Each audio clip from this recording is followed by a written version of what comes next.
Dengue உறுதி செய்யப்பட்டு விட்டால் குழந்தைகளாக இருந்தால் தினந்தோறும் இரத்த பரிசோதனை செய்ய வேண்டும். பெரிய பொண்ணான பிள்ளைகளுக்கு பீரியடே ஸ்டார்ட் ஆகும். ஆண் பிள்ளைகளுக்கு யூரின்ல ரத்தம், கண்ணுக்கு கீழே ரத்த கசம், மேற்படி வாந்தி எடுத்தாலோ வயிறு வலி அதிகமானாலோ இன்னும் சீரியஸ் ஆகிடும். சிறு வயது குழந்தைகளை ஐசியூஆரில் அட்மிட் பண்ணிட்டு வெளியில் உட்காந்து அழுதுகிட்டு இருக்கிற தாய்மார்கள் தந்தைமார்களுக்கு நான் சொல்கிறேன், நீங்கள் கவலையில் உட்காந்து அழுதுட்டு இருந்தீங்கன்னா தைரியமாக வாங்க. 10 வயசுக்கு கீழே இருக்கிற குழந்தைனா நான் அங்கே வரேன், ஐசியூஆரில் அங்கேயே வச்சு காப்பாற்றுவோம். ரொம்ப ஆணித்தரமாகவே. ஆமாம். தொடர்ந்து 103 டிகிரி 104 டிகிரி 3 நாட்கள் அடிக்கிறது என்றாலே உஷாராகிடும் மக்கள்.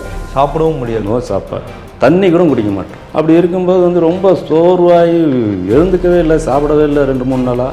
26,000 வந்த அன்னைக்கு இருந்த பிளேட்லெட் நம்மளுடைய மருத்துவத்துக்கு பிறகு காய்ச்சல் குணமானது. ஒரே நாளில் காய்ச்சல் குணமானது. இப்போ பையன் எப்படி இருக்கான்? இப்போ காலையில் வரும்போது கூட ஒரே அமக்கலாம். அவனை பார்த்துட்டு தான் அவ்வளோ சந்தோஷத்தோடு வந்தேன். குறிப்பாக டெங்கு காய்ச்சல்னால ஆபத்தான நிலையில் காப்பாற்ற முடியுங்கிறதுக்கு இந்த நோயாளியும் ஒரு உதாரணம். Doctor Veerababu hospital, Manapakkam, Chennai. மஞ்சள் காமாலைக்கான சிறப்பு சிகிச்சை. கால் 9840278009. வணக்கம் சார். உங்கள் பேர், எங்கேருந்து வரீங்க? என் பேர் வேலு, நான் கோடம்பாக்கத்துலேருந்து வரேன். உங்கள் பையனுக்கு தான் டெங்கு டாக்டர் மூலியமாக சரியாக இருக்குல்ல? உங்கள் பையனுக்கு எத்தனை வயசு சார்? 13 வயசு. 13 வயசு. எப்போ இருந்து காய்ச்சல் இருந்துச்சு அவருக்கு? காய்ச்சல் 15ஆம் தேதியிலேருந்து இருந்தது.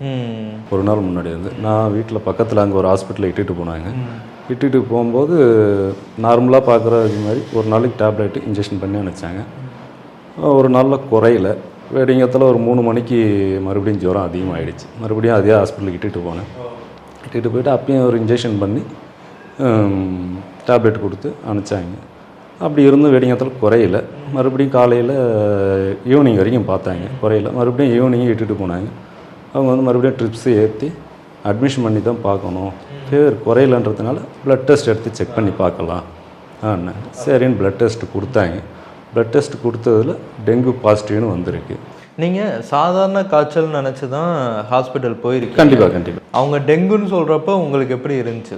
உண்மையில் நான் அப்போ டியூட்டியில் இருந்தேன். என் ஒய்ஃபு தான் போய் பார்த்தாங்க. ஒய்ஃபு, என் மாமனார் தான் போய் பார்த்தாங்க.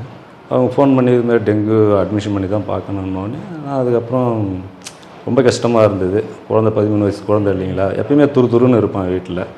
அந்த ஒரு 2 நாளாகவே அவனால் எந்த ஒரு ஆக்டிவிட்டியுமே எதுவுமே இல்லை, சரியாக சாப்பிடலை, கொள்ள மனசு ரொம்ப கஷ்டமாக இருந்தது. சார் தானே அதுக்கப்புறம் எங்கள் ஓனர்கிட்ட சொல்லிவிட்டு நான் இம்மிடியட்டாக ஹாஸ்பிட்டலுக்கு வந்து பார்த்தேன். அட்மிஷன் சரி நான் போட சொல்லிட்டேன், ஏன்னா குழந்தை ரொம்ப முக்கியம் இல்லையா, அதனால் அட்மிஷன் போட்டு பார்த்துக்கலாம் நீட்டு. அது வீட்டு பக்கத்துலேயே இருக்கிற ஹாஸ்பிட்டலில் தான் அட்மிஷன் போட சொல்லி சரி வந்தோடனே அப்புறம் டாக்டர் பார்த்துட்டு அட்மிஷன் பண்ணி தான் பார்க்கணும் சொன்னாங்க.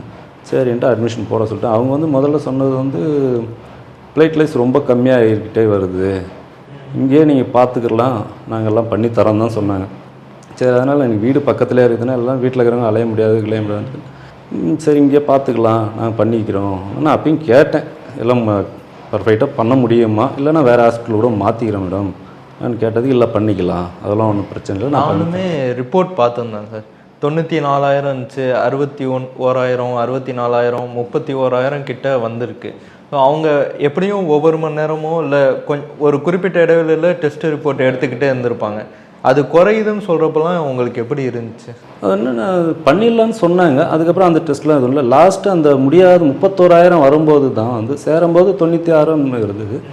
அப்புறம் அவங்க ஃபைனலாக அந்த 2 நாள் கழித்து நான் டியூட்டிக்கு போயிட்டேன். சரி வீட்டில் இருக்கேன், சரி பார்த்துக்கிறான்றாங்கன்னு நான் டியூட்டிக்கு போயிட்டேன். அப்புறம் மறுபடியும் ஃபோன் பண்ணுறாங்க, இதுமாதிரி முடியாதுன்றாங்க, வேறு ஹாஸ்பிட்டல் ஷிஃப்ட் பண்ண சொல்கிறாங்க. ஏன் என்னன்னா பிளேட்லெட்ஸ் ரொம்ப கம்மியாகிடுச்சு, அவங்களால பண்ண முடியாது, பார்த்துக்க முடியாதுன்றாங்க. ஜிஹெச்சோ இல்லை அப்போலோவோ எழுதி தரேன் ஏன் அது முதல்ல பண்ணிடுறேன்னு சொல்லி தானே, எல்லாத்தையும் பார்த்துக்கிறேன்னு சொல்லி தானே அவங்க அட்மிஷன் போட்டாங்க. அன்றைக்கே நான் கேட்டேன், இல்லை பண்ண முடியாதுன்னு சொல்லி தான் நான் வேறு ஹாஸ்பிட்டல் பார்த்துருப்பேன், பண்ணிக்கிறேன்னு சொல்லி தானே நாங்கள் அட்மிஷன் போட்டோம், அது கேட்க வேண்டியதானுங்கன்னு. இல்லை அவங்க பிளேட்லெட்ஸ் ரொம்ப கம்மியாகிடுச்சு, எங்களால் இங்கே பார்க்க முடியாதுன்ட்டாங்க. நான் இமீடியட்டாக மறுபடியும் ஹாஸ்பிட்டலுக்கு வந்து டாக்டரை பார்த்தேன், கேட்டேன். இல்லை சார் இப்போதைக்கு ரொம்ப டவுன் ஆகிடுச்சு, எங்களால் பார்க்க முடியாது, நீங்கள் இமீடியட்டாக நீங்கள் ஜிஹெச்சியோ இல்லை வேறு அப்போலோ என்ன எடுத்தும்போது பிளேட்லெட்ஸ் ஏற்றினா தான் குழந்தைய பார்த்துக்க முடியும், பார்க்க முடியுன்ற ஒரு ஸ்டேஜுக்கு என்னை தள்ளி எடுத்துன்னு விட்டுட்டாங்க. அதுக்கப்புறம் தான் நான் அது வரைக்கும் எங்கள் ஓனர்கிட்ட பையனுக்கு ஃபீவர்னு மட்டும்தான் சொல்லியிருந்தேன். நார்மல் ஃபீவர்னு அவர் நினச்சிருந்தேன். அதுக்கப்புறம் தான் நான் சரின்ட்டு ஃபோன் பண்ணி இது மாதிரி ஃபீவர் இருக்குது, நான் பையனுக்கு போகிறேன் சார்ன்னு சொல்லிட்டு அவர் ஃபோன் பண்ணார். ஃபோன் பண்ணி கேட்கும்போது என்னாச்சுன்னா, இது மாதிரி டெங்கு பாசிட்டிவ் சார், அதனால் இங்கே பார்க்குறேன்னதுனால தான் நான் வீட்டு பக்கத்தில் சேர்த்தேன். இப்போ வந்து ஃபைனலாக வந்து பண்ண முடியாதுன்றாங்க, நீங்கள் வேறு ஹாஸ்பிட்டல் ஷிஃப்ட் பண்ணிக்கின்றாங்க, அப்போலோ இல்லை ஜிஹெச்சிக்கு எங்கே சொல்கிறீங்களோ நாங்கள் எழுதி தரேன்றாங்க. அப்போ அவர் எங்கள் ஓனர் கேட்ட முதல் வார்த்தை டெங்குன்ன உடனே பிளேட்லெஸ் எவ்வளோ இருக்குது குழந்தைக்கு, பிளேட்லெஸ் எவ்வளோ இருக்குது, டெங்கு எண்ணெயிலேருந்து இருந்தேன், டெங்கு நான் ஹாஸ்பிட்டலு அட்மிஷன் போட்டேன், டெங்குன்னு தெரிஞ்சதுக்கப்புறம் தான் சார் ஹாஸ்பிட்டல் போட்டேன். அப்போயே அவர் என்னை வந்து சொன்னார், நீ இது முதல்லையே என்கிட்ட வந்து டெங்குன்னு சொல்லியிருந்தா நான் வேறு டாக்டர் அரேஞ்ச் பண்ணியிருப்பேன் இல்லையா. இப்போது அவங்க சொல்கிறாங்களா சார், இதுக்கு மேலே முடியாது, நீங்கள் இது அரசு மருத்துவமனைக்கு கூட்டு போயிருங்க, அப்போது உங்களுக்கு எப்படி இருந்துச்சு? உங்கள் குடும்பத்துக்கும் சரி உங்களுக்கு? இல்லை, ரொம்ப மனசு ரொம்ப கஷ்டமாக தான் இருந்தது. 13 வயசு குழந்தை, வீட்டிலே பார்த்தீங்கன்னாக்கா ஆம்பளை பையன் ஒருத்தன் தான். பட் எங்கள் அண்ணனுக்கும் 2 பொட்டை பசங்க, எனக்கு அடுத்தது இவருக்கு அடுத்தது ஒரு பொண்ணு, ஒரே பையன்தான். பயங்கர செல்லம் எல்லாருக்குமே பயங்கர செல்லம். அப்படின்னும்போது எல்லாருமே குடும்பமே வந்து ரொம்ப கொஞ்சம் குழந்தைக்கு வந்து அவ்வளோ துருதுருன்னு இருப்பான். அப்படி இருக்கும்போது வந்து ரொம்ப சோர்வாகி எழுந்துக்கவே இல்லை, சாப்பிடவே இல்லை 2-3 நாளாக. அவ்வளோ இருக்கும்போது எல்லாருமே வந்து மனசோட ரொம்ப நொந்துட்டாங்க. அதுக்கப்புறம் தான் எங்கள் ஓனர்கிட்ட சொன்னாங்க, அவரு இங்கே கேட்ட வார்த்தை பிளேட்னஸ் எவ்வளோ இருக்குது சார், இது மாதிரி 31,000 வந்துடுச்சான் சார், அவங்களால பார்க்க முடியாதான். ஸ்டார்டிங்கில் சேர்க்கும்போது வந்து பார்த்தீங்கன்னாக்கா 69,000 இருந்தது அப்போது. அதுக்கப்புறம் படிப்படியாக கொஞ்சம் குறைஞ்சி இப்போ 31,000 வந்த உடனே 2 நாள் கழித்து முடியாதுன்றாங்க சார்னு. அவரு சரி நீ இருன்ட்டு நான் பேசுகிறேன்னுட்டு வேறு டாக்டருங்கிட்ட பேசினார். அவங்கள வந்து பிளேட்னஸ் இவ்வளோ கம்மியாகிடுச்சு, அவங்களால முடியாதுன்னுட்டாங்க. அதுக்கப்புறம் தான் நம்ம இந்த வீரபாபுன்ற டாக்டர்கிட்ட பேசினார். பேசிவிட்டு நீங்கள் முதல்ல குழந்தைய அனுப்பிச்சி வைங்க, நான் பார்த்துக்கிறேன் நிட்டார். இப்போ இவர்கிட்ட வந்த உடனே பிளேட்னஸ்ஸு 16ஆம் தேதி அங்கேருந்து டிஸ்சார்ஜ் வாங்கிக்கணும், அன்றைக்கே வந்துட்டோம். இங்கே வந்து சேரும்போது பையன் எப்படி இருந்தார்? பையன் வந்து ஹெவி ஃபீவர், டெங்கோட இது ஹெவி ஃபீவர். அவனை வந்து நடக்கவே முடியாது, தூக்கிட்டு தான் வந்தேன். ஆட்டோவில் இறங்கி அங்கேருந்து தூக்கிட்டு தான் வந்தேன். அவன் அந்த அளவுக்கு சோர்வாயிட்டான். அவனை இது வரைக்கும் அப்படி பார்த்ததே கிடையாது. சாப்பிடவும் முடியாது, நோ சாப்பாடு, தண்ணி கூட குடிக்க மாட்டான், வாமிட்டு தண்ணி கூட குடிக்க மாட்டான். நீங்கள் இங்கே வந்ததுக்கப்புறம் டாக்டர் வந்து கஷாயமாவோ லேகியமாவோ ஒரு மருந்து கொடுத்துருப்பாங்க கண்டிப்பாக. அதை எப்படி அவன் உடம்பை ஏற்றுக்கிடுச்சுங்கிறத எப்படி நீங்கள் உணர்ந்தீங்க? இல்லை, அவன் இது வரைக்குமே பார்த்தீங்கன்னாக்கா வீட்டில் அம்மா கஷாயம் கொடுத்தாலோ இல்லை அவங்க அம்மா கஷாயம் கொடுத்தாலோ எதையுமே அவன் குடிக்க மாட்டான். இப்போ அவனோட சூழ்நிலைனாக்கா சரி, அவனோட உடம்பு அந்த அளவுக்கு இருந்ததுனால அதை வந்து அவன் ஏற்றுக்கிட்டான். அதை அவங்க கொடுத்த கஷாயம், இந்த லேகியம், இந்த கஷாயம், இந்த நாட்டு மருந்து டேப்லெட் மூலியமாக அதையும் கொடுத்ததில் எனக்கு வந்து ஒத்துழைச்சாப்புல அதை வந்து கஷாயம் நினைக்காம அதை ஒரு மருந்தாகவே வந்து அவர் ஒத்துழைச்சாப்புல. உங்களுக்கு எப்போ சார் தெரிஞ்சு சரி பையன் இதுக்கு மேலே ரெக்கவர் ஆயிடுவான், திரும்பி நமக்கு பையன் கிடச்சிருவான் அப்படிங்கிற நம்பிக்கை எப்போ வந்துச்சு? இல்லை, எனக்கு வந்து நம்பிக்கை எனக்கு சொல்லியிருக்காங்க, சொல்லி நீ அவர்கிட்ட போ, அவர் வந்து எவ்வளோ இன்னும் பிளேட்னஸ் வந்து 5,000 10,000 இவ்வளோ கம்மியாக இருக்கிறவங்களையும் வந்து காப்பாற்றிருக்காரு. டெங்குனாலே வந்து அவர் இது வீரபாபு வந்து காப்பாற்றிடுவார், நீ வேறு எங்கேயுமே போக தேவையில்ல. ஏன்னா எங்கள் ஆஃபீஸில் வந்து ஏற்கனவே வந்து ஒரு 2-3 பேருக்கு டெங்கு இருந்திருக்கு. அவங்களும் எங்கேயோ பார்த்துட்டு அதுக்கப்புறம் இங்கே தான் சென்ஷன் பண்ணி இங்கே தான் வந்தாங்க, அவங்களும் சரியாயிடுச்சு. அதுக்கப்புறம் தான் நான் வந்து இதுமாதிரி பையனுக்கு டெங்குன்னு சொன்னேன், எங்கே இருக்குன்னு சொல்லலை. அவங்க வந்து ஆனால் இங்கே இருக்கும்போதே அவங்க சொன்ன ஒரே வார்த்தை, நீ வந்து வீரபாபு கிட்டே போங்க சரியாயிடும்னா. அதுக்கப்புறம் தான் நானே சொன்னது வந்து அங்கே தான் ஆல்ரெடி இருக்காப்புல, இங்கே வீட்டாண்ட பார்த்தேன் முடியாதுன்னுட்டாங்க, இப்போ அங்கே தான் இருக்காப்புல, இப்போ நார்மலாக இருக்காப்புல. இங்கே வந்த பின்னாடியும் டெஸ்ட் ரிப்போர்ட்லாம் எடுத்திருப்பீங்க, அதில் வந்து அடுத்தடுத்த முன்னேற்றங்கள்லாம் பார்க்கும்போது உங்களுக்கு எவ்வளோ தைரியமாக இருந்துச்சு? அதாவது பார்த்திங்கன்னா இப்போ 16ஆம் தேதி வந்தோம், 17ஆம் தேதி எடுக்கும்போது பார்த்தீங்கன்னா 16ஆம் தேதி வரும்போது வந்து 31,000 வந்தேன். இங்கே 31,000 அங்கே ஹாஸ்பிட்டல்லேருந்து டிஸ்சார்ஜ் பண்ணும்போது 31,000 இங்கே வந்தேன். அதுக்கடுத்து 17ஆம் தேதி வந்து பார்த்து டெஸ்ட் எடுத்ததில் 26,000 டவுன் ஆகிடுச்சு. ஏன்னா பிளேட்னஸ் டவுன் ஆகி தான் இன்க்ரீஸ் ஆகும், நான் கேரண்டின்னு டாக்டர் சொல்லிட்டேன். இவ்வளோ டவுன் ஆன உடனே ஃபுல்லாகவே டவுன் ஆகும், டவுன் ஆகி தான் ஓப்பனாகவே ஆனால் டாக்டர் பேசினார். ஒரு பக்கம் வந்து அவர் பேசுனது வந்து நம்மளுக்கு வந்து கொஞ்சம் இதுவாக இருந்தாலும் பட் உண்மை அது அவர் பேசுனது. பிளேட்னஸ் ரொம்ப டவுன் ஆகி தான் இன்க்ரீஸ் ஆகும். அதுக்கேற்ற மாதிரி அதேமாதிரி 31,000 26,000 டவுன் ஆயிடுச்சு. அன்றைக்கி ரொம்ப மனசு ரொம்ப கஷ்டமாக தான் இருக்குது. சரி கொஞ்சம் இன்க்ரீஸ் ஆகுமேன்னு பார்த்தோம். சரி கொஞ்சம் டவுன் ஆகிடுச்சு. சரி அவர் சொல்லியிருக்கார் முன்னாடியே டவுன் ஆகி தான் இன்க்ரீஸ் ஆகும்னு இருக்கார். அதுக்கேற்ற மாதிரி சரின்னு பார்த்தோம். அதுக்கப்புறம் வந்து 17ஆம் தேதி 26,000 வந்தது. 18ஆம் தேதி வந்து பார்த்தீங்கன்னாக்கா 56,000 வந்தது. 56,000 இன்க்ரீஸ் ஆகிடுச்சு. அப்போ டாக்டர் சொல்லிட்டார் இதுக்கப்புறம் டவுன் ஆக வாய்ப்பு கிடையாது, இன்க்ரீஸ் ஆகிடும். ஏன்னா அதுக்கேற்ற மாதிரி அந்த கஷாயம் நாங்கள் பார்த்துக்கிறோமோ இல்லையோ உள்ளே இங்கேருந்து டாக்டர்ஸ் 3 வேலையும் வருவார்.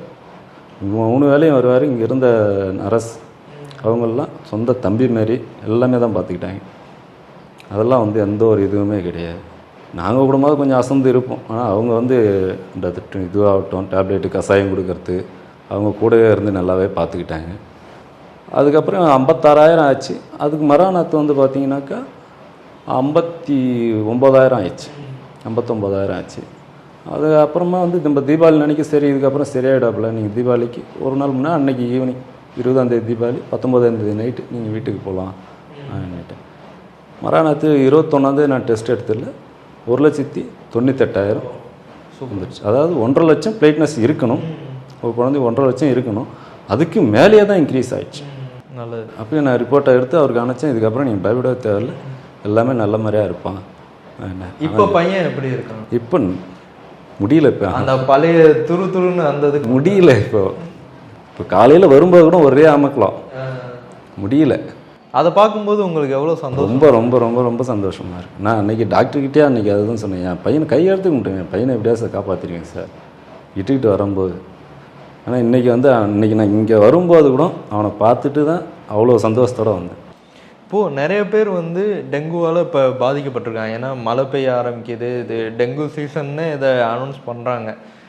இப்படி நிறைய பேர் காப்பாற்ற முடியாவோ இல்லை ரொம்ப சீரியஸாகவோ இருப்பாங்கள்ல, அவங்களுக்கு நீங்கள் என்ன சொல்ல நினைக்கிறீங்க? இல்லை, நான் இதுக்கு முன்னாடி இங்கே வரதுக்கு முன்னாடி நான் ஒரு ஹாஸ்பிட்டலில் சேர்த்து வச்சுருந்தேங்க, தனியார் ஹாஸ்பிட்டலில்.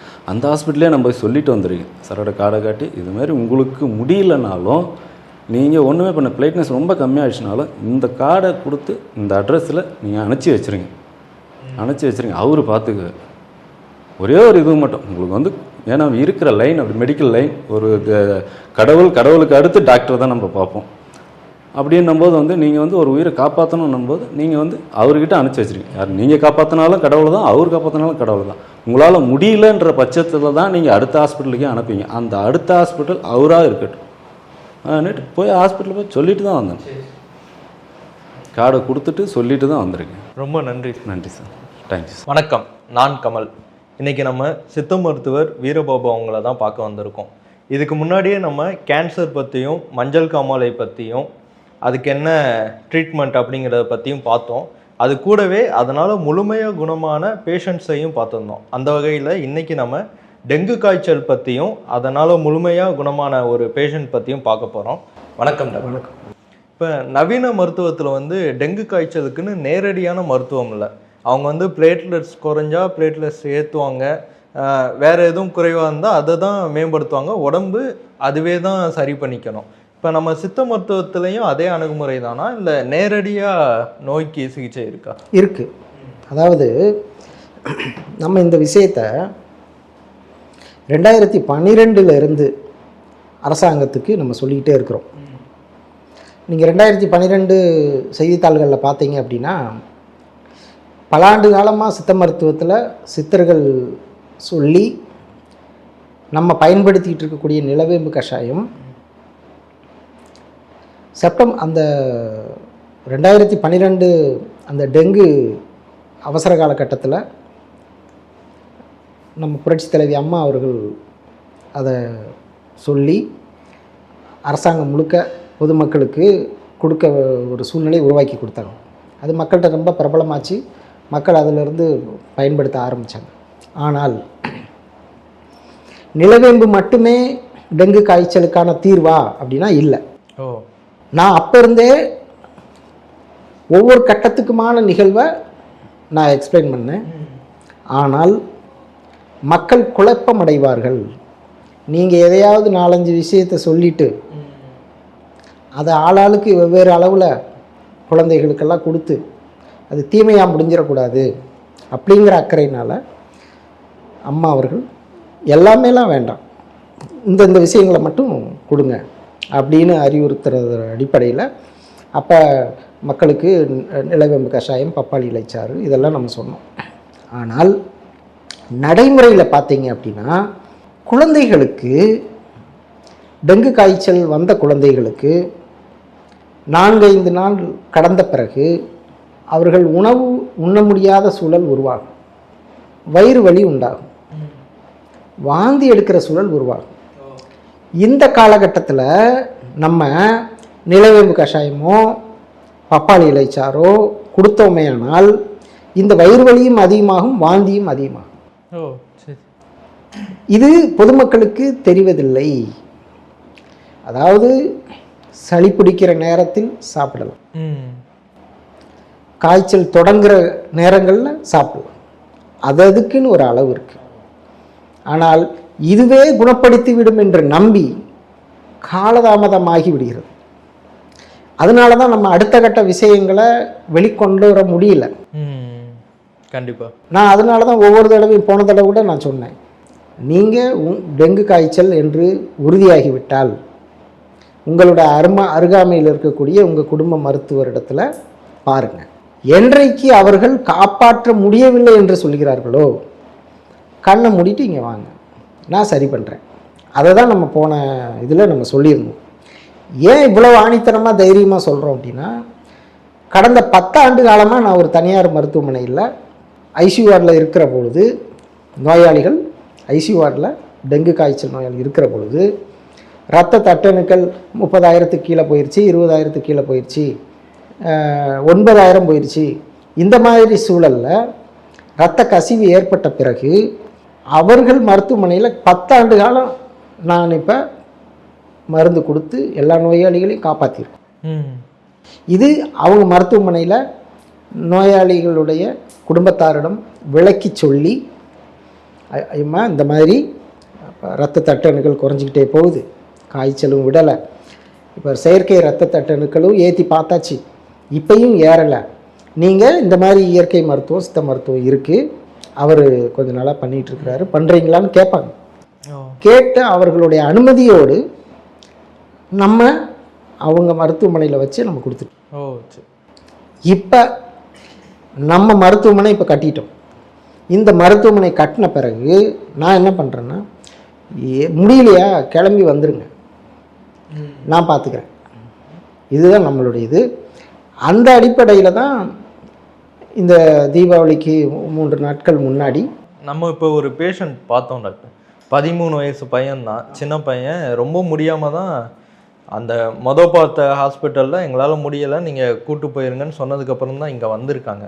ஸோ அந்த பையனையே ஒரு எக்ஸாம்பிளாக வச்சுக்கலாம். இப்போ அந்த பையன் வந்தப்போ எந்தளவு மோசமாக இருந்துச்சு உடம்பு, எத்தனை சதவீதம் பிழைக்க வாய்ப்பு இருந்துச்சுன்னு நீங்கள் நம்புறீங்க? அதான் இப்போ நான் சொல்கிற விஷயம் மருத்துவர்களுக்குமே உதவியாக இருக்கும்.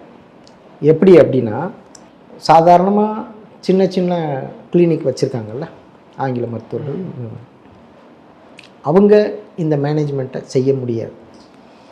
முதல் நாள், 2ஆம் நாள், 3ஆம் நாள் காய்ச்சல் அப்போ தான் அவங்க இதை ஹேண்டில் பண்ண முடியும். டெங்கு உறுதி செய்யப்பட்டு விட்டால், குழந்தைகளாக இருந்தால் தினந்தோறும் இரத்த பரிசோதனை செய்ய வேண்டும். பிளேட்லெட் தினந்தோறும் எடுத்து பார்க்கணும். அது குறைகிற வேகத்தை கணிக்கணும். இப்போ காய்ச்சல் அடித்து கொண்டிருக்கிற பொழுது, இப்போ ஒரு டெங்கு பேஷண்ட்டு, அந்த குழந்தைக்கு ஒரு 1.5 லட்சம் இருக்க வேண்டிய பிளேட்லெட்டு குறைஞ்சது 1.5 லட்சம், அதிகபட்சம் 3 லட்சம் வரைக்கும் 4 லட்சம் அப்படிலாம் இருக்கும். இருக்க வேண்டிய பிளேட்லெட்டு 1 லட்சம் இருக்குது, 90,000 இருக்குது, 80,000 இருக்குதுன்னு வச்சுக்கோங்க. அப்போ தினந்தோறும் பரிசோதனை செய்கிற பொழுது அது 90,000லேருந்து 80,000, 80,000லேருந்து 70,000, 70,000லேருந்து 60,000 இப்படி படிப்படியாக குறைந்து காய்ச்சல் குணமாகிவிட்டால் சட்டுன்னு ஒரு 20,000 30,000க்கு வரும். சட்டுன்னு வரும், 2 நாட்களுக்கு குறையும். இதுதான் நடைமுறை. காய்ச்சல் விட்டவுடன் வேகமாக குறையும். அதில் சில பேருக்கு இரத்த கசிவு உண்டாகும். குறிப்பாக பெண் குழந்தைகளுக்கு, பெரிய பொண்ணான பிள்ளைகளுக்கு பீரியடே ஸ்டார்ட் ஆகிடும். ஆண் பிள்ளைகளுக்கு யூரினில் ரத்தம் போகும். கண்ணுக்கு கீழே ரத்தம் கசியும், மூக்கில் ரத்தம் வரும், பல்லில் ரத்தம் வரும், இதெல்லாம் நடக்கும். இந்த சூழலில் நம்ம உலகளாவிய மருத்துவத்தில் செயற்கை பிளேட்லெட்டை ஏற்றிக்கிட்டே இருப்பாங்க. மற்ற மருந்துகள் எல்லாமே கொடுத்துட்ருப்பாங்க, செயற்கை பிளேட்லெட் ஏற்றிக்கிட்டே இருப்பாங்க. அதில் அவங்களுக்கு ஏறாது.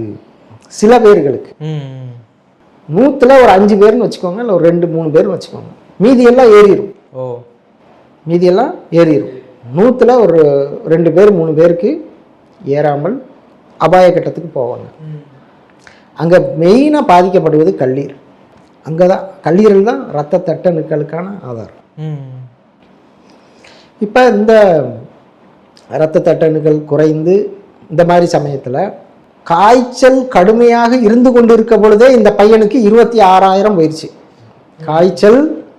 இப்போ அந்த மருத்துவமனையில் 31,000 பார்த்துருக்காங்க. அவங்க எல்லா வசதிகளும் வச்சிருக்கிற ஒரு பெரிய மருத்துவமனை தான். 31,000 போயிருச்சே, காய்ச்சல் கடுமையாக இருக்கே, இந்த காய்ச்சல் விட்ட பிறகு எவ்வளவு போகும் அப்படிங்கிற பயம் வந்துருச்சு. இன்னும் 0க்கு போயிடும். ரொம்ப 2வது ரொம்ப வீக்காக இருக்கான் பையன், ரொம்ப மெலிஞ்சு ரொம்ப ஒல்லியாக ரொம்ப வீக்காக இருக்கான். இந்த சமயத்தில் நம்மக்கிட்ட வந்தாங்க, சார் நாங்கள் அங்கே முடியாதுன்ட்டாங்க. இன்னும் 2 பேர்கிட்ட விசாரித்தோம், இல்லைப்பா நீங்கள் ஜிஹெச் போயிருன்னு சொல்லிட்டாங்க. அப்புறம் தான் எங்கள் ஓனர் அனுப்பி வச்சாருன்னு வந்தார். நம்ம 10 ஆண்டு காலம் இதில் அனுபவம் இருக்கிறதுனால எந்த அச்சமும் இல்லை. வந்தாங்க, வந்தவுடன் ஒரு பரிசோதனை, இரத்த தட்டணுக்கள் மற்றது எல்லாமே எடுத்தோம். எடுத்ததில் 26,000 தான் இருந்தது. ஆனால் காய்ச்சல் கடுமையாக இருந்தது, 103 டிகிரி இருந்தது. இப்போ நம்மளுடைய மருந்துகளை கஷாயங்கள் எல்லாமே கொடுத்தோம்.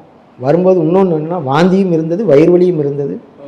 பையன் எதுவுமே வேண்டாம் என்று ஒதுக்கிவிட்டான். அந்த சூழலில் அவனுக்கு பிடிச்ச மாதிரி டேஸ்ட்டாக நம்ம கஷாயத்தை கொடுத்தோம். ஏன்னா இந்த சூழலில் நம்ம நிலவேம்பு கஷாயமோ பப்பாளி இலைச்சாரோ கொடுக்க இயலாது. ஏன்னா மேற்படி வாந்தி எடுத்தாலோ மேற்படி வயிறு வலி அதிகமானாலோ இன்னும் சீரியஸ் ஆகிடும் குழந்தை. இப்போ இந்த சூழலுக்கு ஏற்றவாறு மருந்தை நாம் கொடுக்கணும். அதை தான் நம்ம செஞ்சுருக்கோம். சிறு குழந்தைகளுக்கான சுவையான கஷாயங்கள் இருக்குது நம்ம இதில். இப்போ ஏற்கனவே எனக்கு அரசு அறிவுறுத்தது என்ன அப்படின்னா, உங்கள் இஷ்டத்துக்கு நீங்கள் நிறைய விஷயங்களை சொல்லி மக்களை குழப்பமடைய செய்யக்கூடாது அப்படிங்கிறது தான். அதனால் நம்ம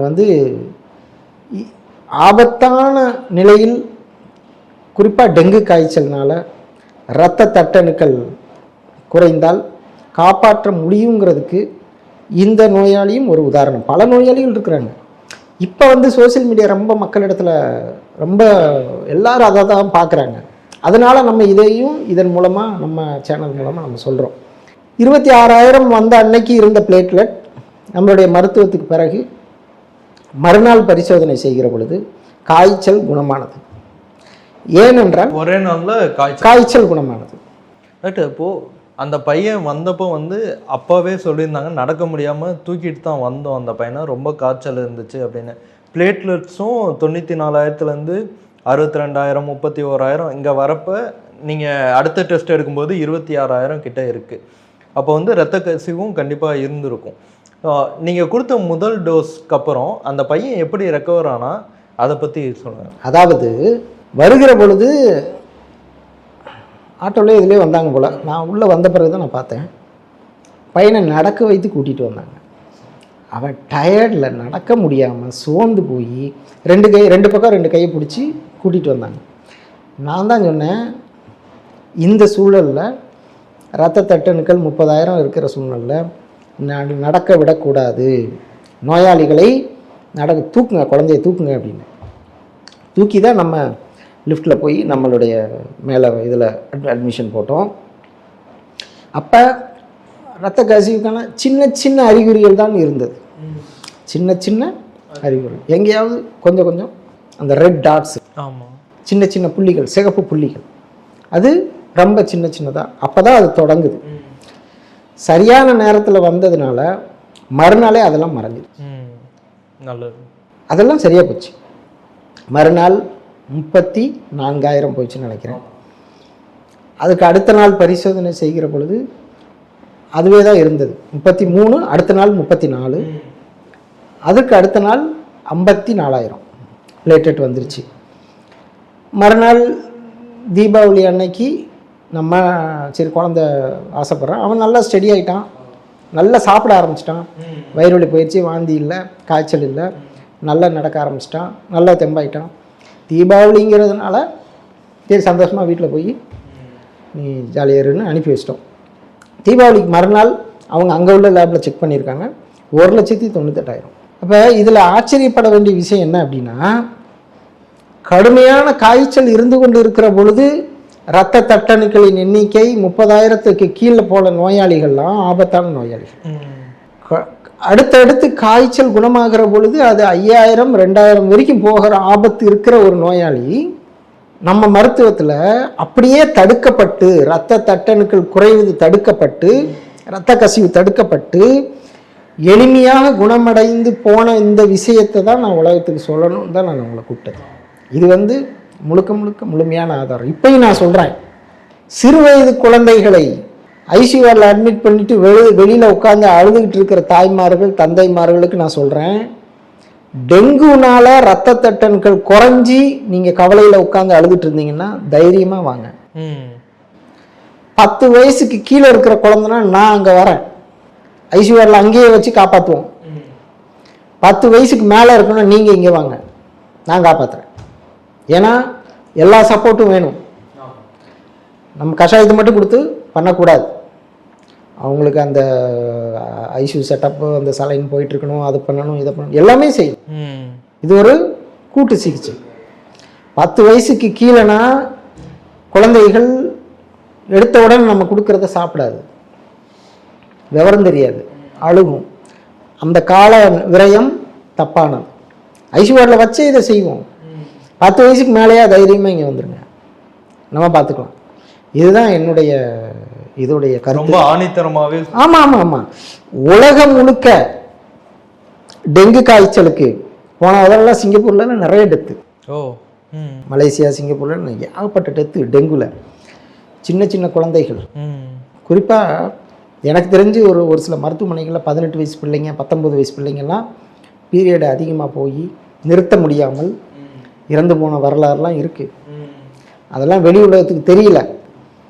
பெரிய தனியார் மருத்துவமனைகளில் டெங்கு காய்ச்சலுக்கு மருந்து இல்லை என்று ஆங்கில மருத்துவர்களை ஏற்கனவே ஒப்புக்கொண்டு விட்டார்கள். அந்த வைரஸை எதிர்க்கக்கூடிய சக்தி அவங்களுடைய மருந்து இல்லை. ஆனால் மேனேஜ்மெண்ட், அந்த வைரஸ் குறிப்பிட்ட கால, ஒரு சில பேருக்கு 7 நாள் வைரஸ் இருக்கும், சில பேருக்கு 10 நாள் இருக்கும்.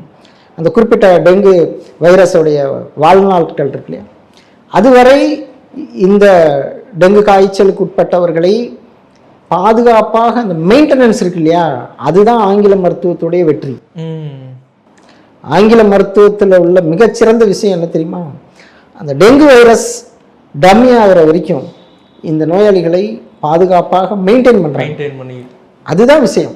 அது ரத்த தட்டுன்னு ரொம்ப குறைஞ்சா செயற்கை பிளேட்லெட், ரொம்ப லோ பிபியானா சலைன் போடுவாங்க, அதுக்கான மருந்துகள். இதெல்லாம் அவங்களுடைய வெற்றி. இதெல்லாம் நடந்தும் முடியலையா, நம்ம இருக்கோம், நம்ம வெற்றி. கண்டிப்பாக இவ்வளவுதான். ஏன்னா நம்ம இப்போ மழைக்காலம் ஆரம்பிச்சிருச்சு, இப்பயே நிறைய இடங்கள்ல வந்து டெங்குவால் பாதிக்கப்பட்டவங்க மருத்துவமனையில் அட்மிட் ஆகி தான் இருக்காங்க. ஸோ இந்த காலத்தை வந்து நம்ம எப்படி கடந்து வரணும்? இல்லை, பொதுவாக நம்ம நம்மளுக்கு டெங்கு இப்போ புதுசாக இல்லை, பழசாயிடுச்சு. திடீர்னு அந்த கொரோனா தான் நம்மளுக்கு புதுசாக இருந்தது. டெங்குங்கிறது இப்போ கிட்டத்தட்ட 2012 22 கிட்டத்தட்ட 13 வருஷமாக நம்மளுக்கு பழகி போச்சு. மக்கள் தான் விழிப்புணர்வாக இருக்கணும். கொசுவை ஒரு நாளும் அரசாங்கத்தால் கட்டுப்படுத்த முடியாது. அது கட்டுப்படுத்த நினச்சா முடியும், ஆனால் திரும்ப உற்பத்தி ஆகுதே. அதனால் நம்ம வாழ்க்கையை நம்ம தான் பார்க்கணும், நம்ம குழந்தைகளை பாதுகாப்பாக நம்ம தான் பார்க்கணும். 5 மணி ஆயிடுச்சா 6 மணி ஆயிடுச்சா, ஜன்னலை முடிஞ்ச வரைக்கும் மூடி கொசு இல்லாத ஒரு சூழ்நிலை உருவாக்கணும். பள்ளிக்கூடத்தில் ஆசிரியர்கள் கொஞ்சம் அக்கறை எடுக்கணும். நிறைய பள்ளிக்கூடங்களில் திறந்த ஜன்னல்கள் தான் இருக்கும், அதனால் கொசு வரத்தான் செய்யும்.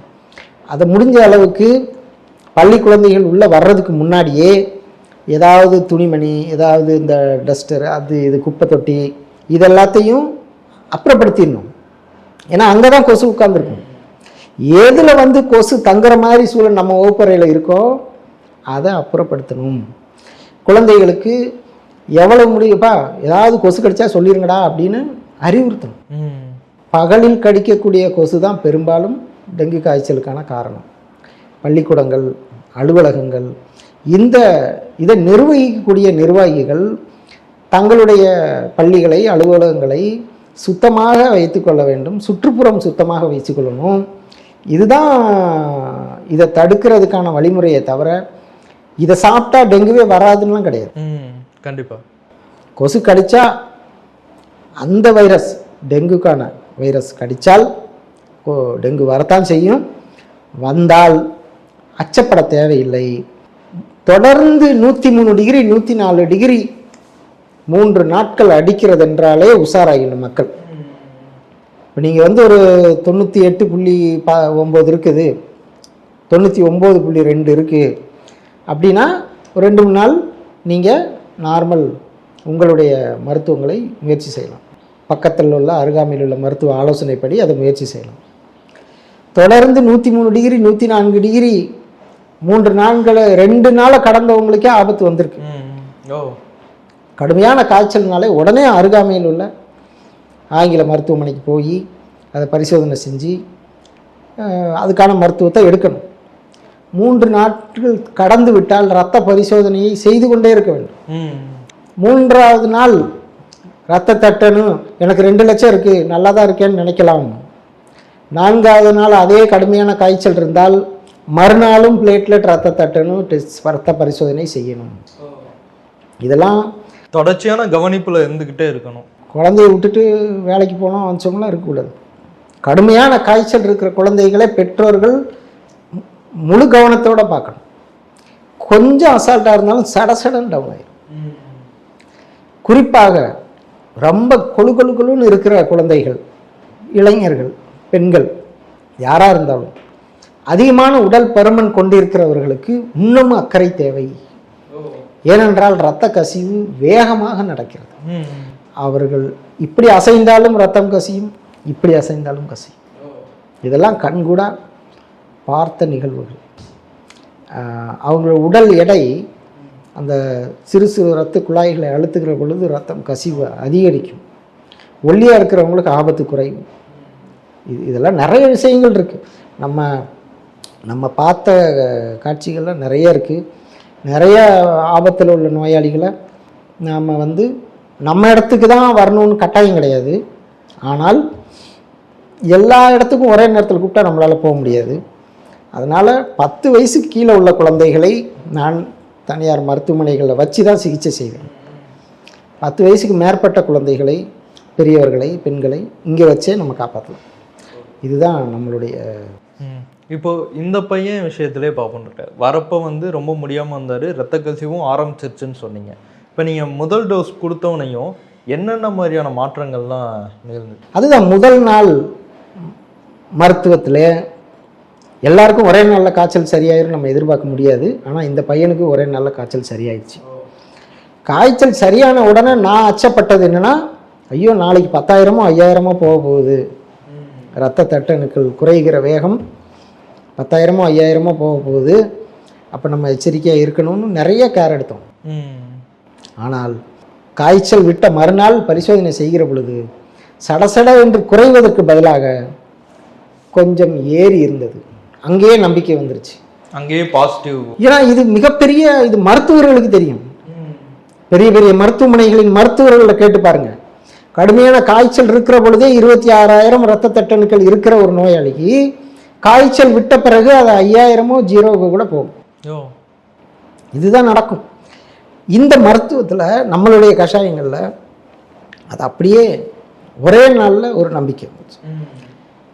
ஒன்ஸ் தொடங்கி ஏற தொடங்கிடுச்சுன்னா அப்புறம் இறங்காது. சரி, அப்படியே ஸ்லோவாக மெதுவாக மெதுவாக மெதுவாக ஏறி 4 நாளில் நல்லாயிடுச்சு. இதுதான் இதனுடைய.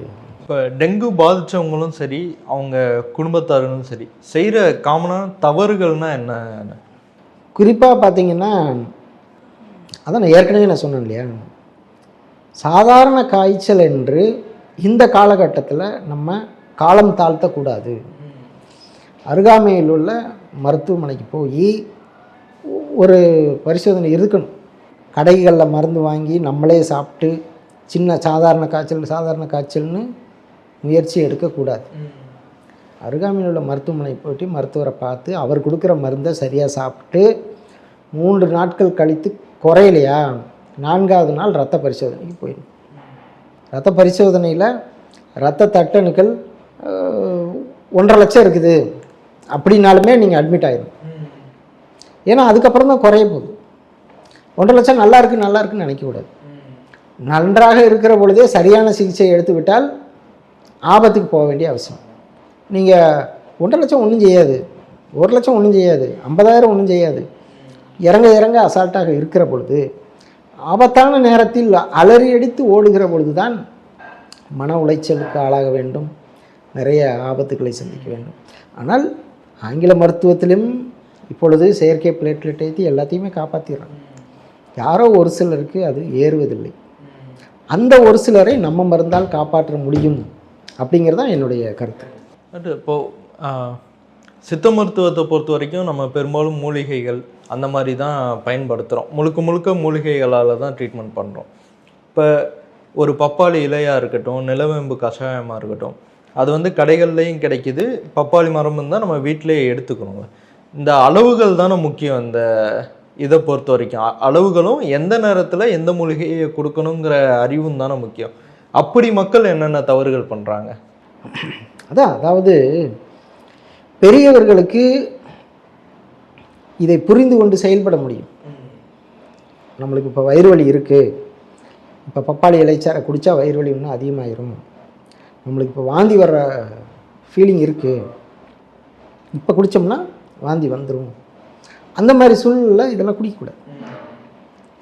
வாந்தி நிறுத்துவதற்கான, வயிறு வலி நிறுத்துவதற்கான விஷயங்களை செய்து படிப்படியாக செய்யணும். தொடக்க நிலையில் நீங்கள் இதை பக்கத்தில் உள்ள மருத்துவரின் ஆலோசனைப்படி படிப்படியாக இதை செய்யலாம். குறிப்பாக சின்ன குழந்தைகளுக்கெல்லாம் மருத்துவ ஆலோசனை இல்லாமல் பெற்றோர்கள் இதை செய்யவே கூடாது. சின்ன குழந்தைகளுக்கு மருத்துவ ஆலோசனை இல்லாமல் தயவுசெய்து செய்யாதீங்க, அது நல்லதே இல்லை. பெரியவர்கள் நீங்கள் மொதல் 2-3 நாளைக்கு ஒரு சில முயற்சிகள் எடுக்கலாம், அது ஒன்றும் தப்பில்லை. 3 நாளை கடந்து நீங்களே முயற்சி செய்யக்கூடாது. எனக்கு தெரிஞ்சு ஒரு கொடுமையான நிகழ்வு ராயப்பேட்டையில் ஒரு தாய்மார் ஒரு பச்சை குழந்தைக்கு ஏற்கனவே காய்ச்சல் வாந்தி எடுத்துகிட்ருக்கு. அந்த குழந்தைக்கு பப்பாளி இலைச்சரையோ கஷாயமோ கொடுத்து ரொம்ப மோசமான நிலைக்கு போனது செய்திகளில் பார்த்தேன். அந்த மாதிரியான நிகழ்வு தவிர்க்கப்பட வேண்டும். சிறு குழந்தைகளுக்கு தாய்மார்கள் தயவுசெய்து நீங்களே மருத்துவத்தை செய்யாதீர்கள். அருகாமையில் உள்ள சரியான மருத்துவரை அணுகி ஒரு ஆலோசனைப்படி செய்யுங்கள். டெங்கு என்று உறுதியாகிவிட்டால் குழந்தைகளை அட்மிட் பண்ணும். வீட்டிலேயே முயற்சி எடுக்காதீங்க. நீங்கள் ஆபத்தான கட்டத்தில் போகும்போது உங்களோட செலவும் அதிகமாகும், உங்களோட மன உளைச்சலும் அதிகமாகும், பதட்டமும் அதிகமாகும். தொடக்க நிலையிலே அட்மிட் பண்ணி நீங்கள் ட்ரீட்மெண்ட் எடுத்தீங்கன்னா பதட்டம் இல்லாமல் செலவில்லாமல் குணமாகி வெளியே வரலாம். ஆமாம், இதுதான் உண்மை. இது நிறைய பேருக்கு புரிவதில்லை. நன்றி.